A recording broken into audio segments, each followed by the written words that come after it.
Galates chapitre 1. Paul, apôtre, non de la part des hommes, ni par un homme, mais par Jésus-Christ et Dieu le Père, qui l'a ressuscité des morts, et tous les frères qui sont avec moi aux églises de la Galatie, que la grâce et la paix vous soient données de la part de Dieu le Père et de notre Seigneur Jésus-Christ, qui s'est donné lui-même pour nos péchés, afin de nous arracher du présent siècle mauvais, selon la volonté de notre Dieu et Père, à qui soit la gloire au siècle des siècles. Amen.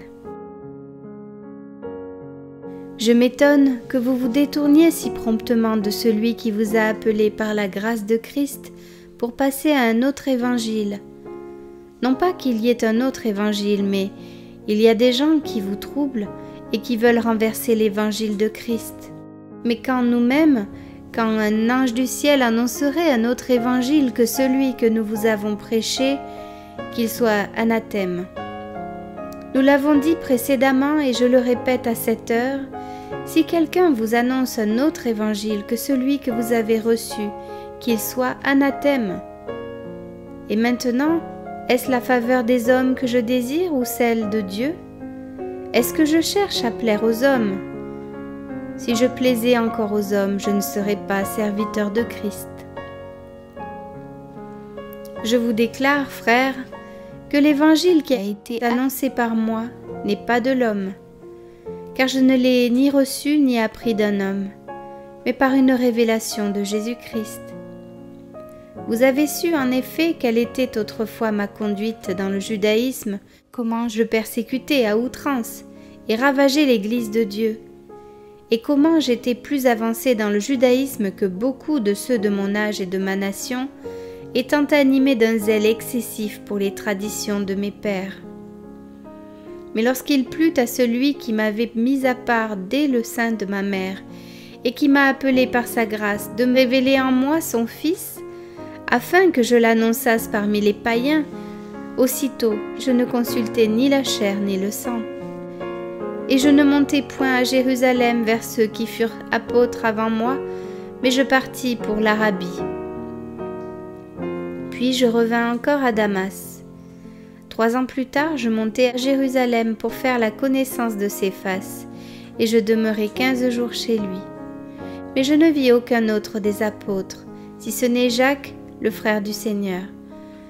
Dans ce que je vous écris, voici, devant Dieu, je ne mens point. J'allai ensuite dans les contrées de la Syrie et de la Cilicie. Or j'étais inconnu de visage aux églises de Judée qui sont en Christ. Seulement elles avaient entendu dire, « Celui qui autrefois nous persécutait annonce maintenant la foi qu'il s'efforçait alors de détruire, et elles glorifiaient Dieu à mon sujet. »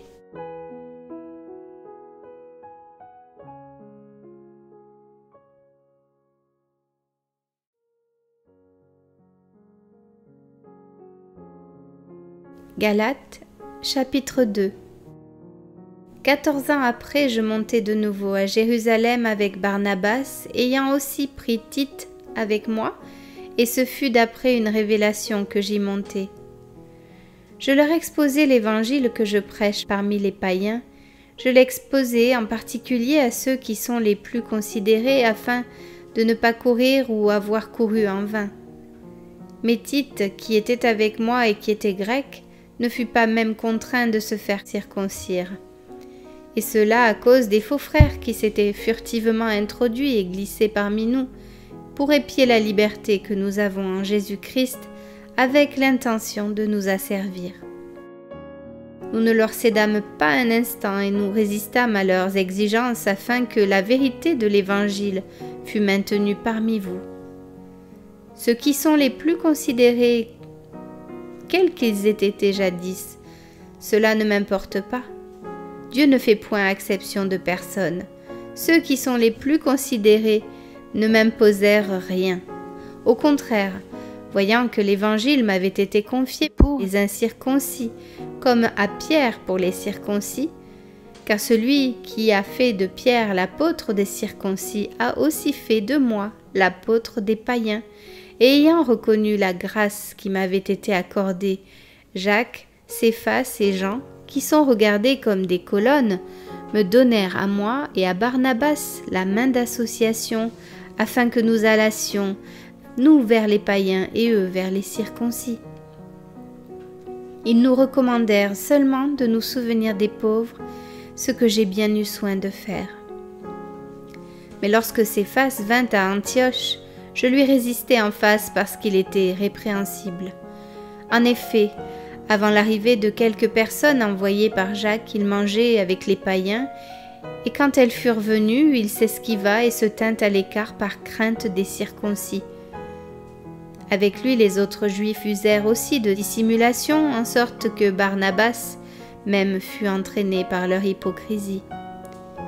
Voyant qu'il ne marchait pas droit selon la vérité de l'Évangile, je dis à Céphas, en présence de tous: « Si toi qui es juif, tu vis à la manière des païens et non à la manière des Juifs, pourquoi forces-tu les païens à judaïser ?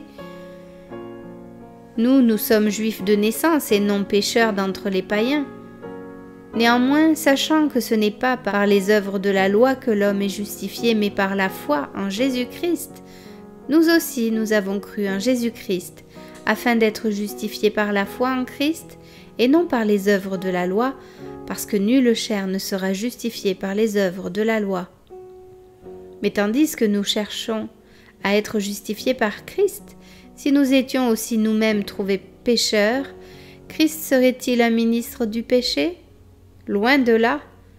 Car si je rebâtis les choses que j'ai détruites, je me constitue moi-même un transgresseur? Car c'est par la loi que je suis mort à la loi, afin de vivre pour Dieu. J'ai été crucifié avec Christ, et si je vis, ce n'est plus moi qui vis, c'est Christ qui vit en moi. Si je vis maintenant dans la chair, je vis dans la foi au Fils de Dieu qui m'a aimé et qui s'est livré lui-même pour moi. Je ne rejette pas la grâce de Dieu, car si la justice s'obtient par la loi, Christ est donc mort en vain.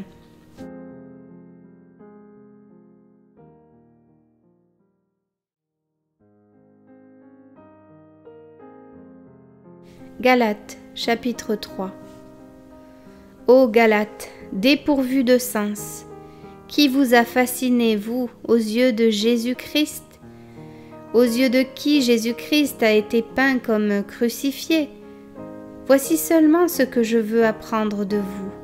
Est-ce par les œuvres de la loi que vous avez reçu l'Esprit, ou par la prédication de la foi? Êtes-vous tellement dépourvus de sens? Après avoir commencé par l'Esprit, voulez-vous maintenant finir par la chair? Avez-vous tant souffert en vain? Si toutefois c'est en vain.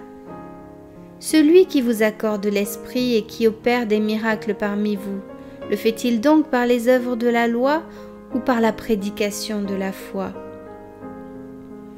Comme Abraham crut à Dieu et que cela lui fut imputé à justice, reconnaissez donc que ce sont ceux qui ont la foi qui sont fils d'Abraham. Aussi, l'Écriture prévoyant que Dieu justifierait les païens par la foi, a d'avance annoncé cette bonne nouvelle à Abraham: toutes les nations seront bénies en toi, de sorte que ceux qui croient sont bénis avec Abraham le croyant. Car tous ceux qui s'attachent aux œuvres de la loi sont sous la malédiction, car il est écrit: maudit est quiconque n'observe pas tout ce qui est écrit dans le livre de la loi et ne le met pas en pratique, et que nul ne soit justifié devant Dieu par la loi. Cela est évident puisqu'il est dit: le juste vivra par la foi. Or, la loi ne procède pas de la foi, mais elle dit: celui qui mettra ces choses en pratique vivra par elles. Christ nous a rachetés de la malédiction de la loi, étant devenu malédiction pour nous, car il est écrit: maudit est quiconque est pendu au bois, afin que la bénédiction d'Abraham eût pour les païens son accomplissement en Jésus-Christ, et que nous reçussions par la foi l'Esprit qui avait été promis. Frères, je parle à la manière des hommes. Une disposition en bonne forme, bien que faite par un homme, n'est annulée par personne et personne n'y ajoute. Or, les promesses ont été faites à Abraham et à sa postérité. Il n'est pas dit « et aux postérités » comme s'il s'agissait de plusieurs, mais en tant qu'il s'agit d'une seule, et à ta postérité, c'est-à-dire à Christ. Voici ce que j'entends. Une disposition que Dieu a confirmée antérieurement ne peut pas être annulée, et ainsi la promesse rendue vaine par la loi survenue 430 ans plus tard. Car si l'héritage venait de la loi, il ne viendrait plus de la promesse. Or, c'est par la promesse que Dieu a fait à Abraham ce don de sa grâce. Pourquoi donc la loi ? Elle a été donnée ensuite à cause des transgressions jusqu'à ce que vint la postérité à qui la promesse avait été faite. Elle a été promulguée par des anges au moyen d'un médiateur. Or le médiateur n'est pas médiateur d'un seul, tandis que Dieu est un seul. La loi est-elle donc contre les promesses de Dieu? Loin de là. S'il eût été donné une loi qui pût procurer la vie, la justice viendrait réellement de la loi. Mais l'Écriture a tout renfermé sous le péché, afin que ce qui avait été promis fût donné par la foi en Jésus-Christ à ceux qui croient.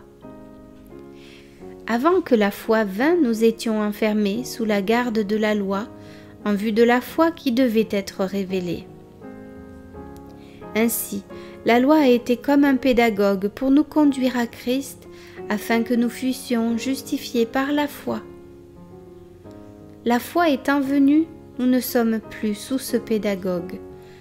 Car vous êtes tous fils de Dieu par la foi en Jésus-Christ, vous tous qui avez été baptisés en Christ. Vous avez revêtu Christ. Il n'y a plus ni juif, ni grec, il n'y a plus ni esclave, ni libre, il n'y a plus ni homme, ni femme, car tous, vous êtes un en Jésus-Christ.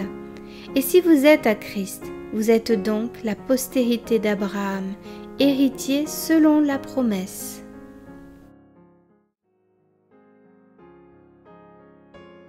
Galates, chapitre 4. Or, aussi longtemps que l'héritier est enfant, je dis qu'il ne diffère en rien d'un esclave, quoiqu'il soit le maître de tout, mais il est sous des tuteurs et des administrateurs jusqu'au temps marqué par le Père. Nous aussi, de la même manière, lorsque nous étions enfants, nous étions sous l'esclavage des rudiments du monde. Mais lorsque les temps ont été accomplis, Dieu a envoyé son Fils, né d'une femme, né sous la loi, afin qu'il rachetât ceux qui étaient sous la loi, afin que nous reçussions l'adoption. Et parce que vous êtes fils, Dieu a envoyé dans nos cœurs l'esprit de son Fils, lequel crie « Abba, Père !» Ainsi, tu n'es plus esclave, mais fils. Et si tu es fils, tu es aussi héritier par la grâce de Dieu. Autrefois, ne connaissant pas Dieu, vous serviez des dieux qui ne le sont pas de leur nature. Mais à présent que vous avez connu Dieu, ou plutôt que vous avez été connus de Dieu, comment retournez-vous à ces faibles et pauvres rudiments auxquels de nouveau vous voulez vous asservir encore? Vous observez les jours, les mois, les temps et les années. Je crains d'avoir inutilement travaillé pour vous. Soyez comme moi, car moi aussi je suis comme vous. Frères, je vous en supplie, vous ne m'avez fait aucun tort. Vous savez que ce fut à cause d'une infirmité de la chair que je vous ai pour la première fois annoncé l'Évangile. Et mis à l'épreuve par ma chair, vous n'avez témoigné ni mépris ni dégoût. Vous m'avez au contraire reçu comme un ange de Dieu, comme Jésus-Christ. Où donc est l'expression de votre bonheur? Car je vous atteste que, si cela eût été possible, vous vous seriez arraché les yeux pour me les donner. Suis-je devenu votre ennemi en vous disant la vérité? Le zèle qu'ils ont pour vous n'est pas pur, mais ils veulent vous détacher de nous, afin que vous soyez zélés pour eux. Il est beau d'avoir du zèle pour ce qui est bien et en tout temps, et non pas seulement quand je suis présent parmi vous. Mes enfants, pour qui j'éprouve de nouveau les douleurs de l'enfantement, jusqu'à ce que Christ soit formé en vous. Je voudrais être maintenant auprès de vous et changer de langage car je suis dans l'inquiétude à votre sujet. Dites-moi, vous qui voulez être sous la loi, n'entendez-vous point la loi? Car il est écrit qu'Abraham eut 2 fils, un de la femme esclave et un de la femme libre. Mais celui de l'esclave naquit selon la chair, et celui de la femme libre naquit en vertu de la promesse. Ces choses sont allégoriques, car ces femmes sont 2 alliances. L'une du mont Sinaï, enfantant pour la servitude, c'est Agar, car Agar, c'est le mont Sinaï en Arabie, et elle correspond à la Jérusalem actuelle, qui est dans la servitude avec ses enfants. Mais la Jérusalem d'en haut est libre, c'est notre mère, car il est écrit « Réjouis-toi, stérile, toi qui n'enfantes point, éclate et pousse des cris, toi qui n'as pas éprouvé les douleurs de l'enfantement.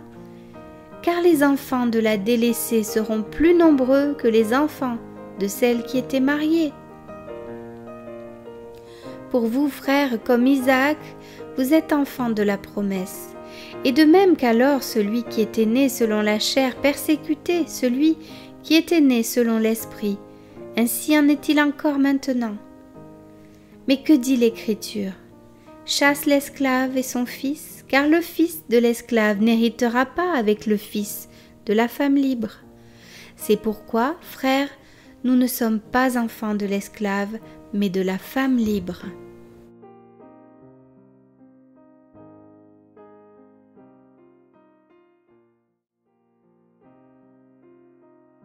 Galates, chapitre 5. C'est pour la liberté que Christ nous a affranchis. Demeurez donc fermes et ne vous laissez pas mettre de nouveau sous le joug de la servitude.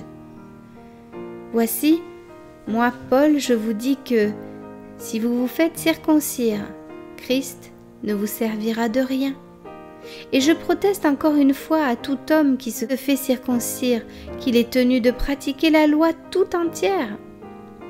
Vous êtes séparés de Christ, vous tous qui cherchez la justification dans la loi, vous êtes déchus de la grâce. Pour nous, c'est de la foi que nous attendons par l'Esprit l'espérance de la justice. Car en Jésus-Christ, ni la circoncision ni l'incirconcision n'a de valeur, mais la foi qui est agissante par la charité. Vous courriez bien, qui vous a arrêté pour vous empêcher d'obéir à la vérité. Cette influence ne vient pas de celui qui vous appelle. Un peu de levain fait lever toute la pâte. J'ai cette confiance en vous dans le Seigneur que vous ne penserez pas autrement. Mais celui qui vous trouble, quel qu'il soit, en portera la peine. Pour moi, frère, si je prêche encore la circoncision, pourquoi suis-je encore persécuté? Le scandale de la croix a donc disparu. Puissent-ils être retranchés ceux qui mettent le trouble parmi vous? Frères, vous avez été appelés à la liberté. Seulement ne faites pas de cette liberté un prétexte de vivre selon la chair, mais rendez-vous par la charité, serviteurs les uns des autres. Car toute la loi est accomplie dans une seule parole, dans celle-ci. Tu aimeras ton prochain comme toi-même. Mais si vous vous mordez et vous dévorez les uns les autres, prenez garde que vous ne soyez détruits les uns par les autres. Je dis donc, marchez selon l'esprit, et vous n'accomplirez pas les désirs de la chair. Car la chair a des désirs contraires à ceux de l'esprit, et l'esprit en a de contraires à ceux de la chair. Ils sont opposés entre eux, afin que vous ne fassiez point ce que vous voudriez. Si vous êtes conduits par l'esprit, vous n'êtes point sous la loi. Or les œuvres de la chair sont manifestes, ce sont l'impudicité, l'impureté, la dissolution, l'idolâtrie, la magie, les inimitiés, les querelles, les jalousies, les animosités, les disputes, les divisions, les sectes, l'envie, l'ivrognerie les excès de table et les choses semblables. Je vous dis d'avance, comme je l'ai déjà dit, que ceux qui commettent de telles choses n'hériteront point le royaume de Dieu. Mais le fruit de l'esprit, c'est l'amour, la joie, la paix, la patience, la bonté, la bénignité, la fidélité, la douceur, la tempérance. La loi n'est pas contre ces choses. Ceux qui sont à Jésus-Christ ont crucifié la chair avec ses passions et ses désirs. Si nous vivons par l'Esprit, marchons aussi selon l'Esprit. Ne cherchons pas une vaine gloire en nous provoquant les uns les autres, en nous portant envie les uns aux autres.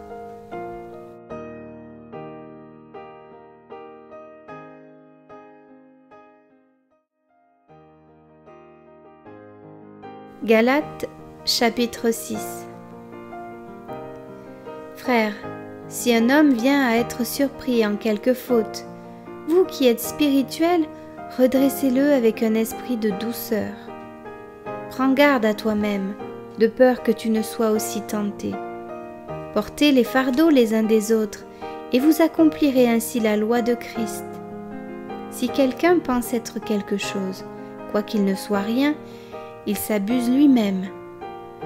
Que chacun examine ses propres œuvres, et alors il aura sujet de se glorifier pour lui seul, et non par rapport à autrui, car chacun portera son propre fardeau. Que celui à qui l'on enseigne la parole fasse part de tous ses biens à celui qui l'enseigne. Ne vous y trompez pas, on ne se moque pas de Dieu. Ce qu'un homme aura semé, il le moissonnera aussi. Celui qui sème pour sa chair, moissonnera de la chair la corruption. Mais celui qui sème pour l'esprit, moissonnera de l'esprit la vie éternelle. Ne nous lassons pas de faire le bien, car nous moissonnerons au temps convenable si nous ne relâchons pas. Ainsi donc, pendant que nous en avons l'occasion, pratiquons le bien envers tous, et surtout envers les frères en la foi.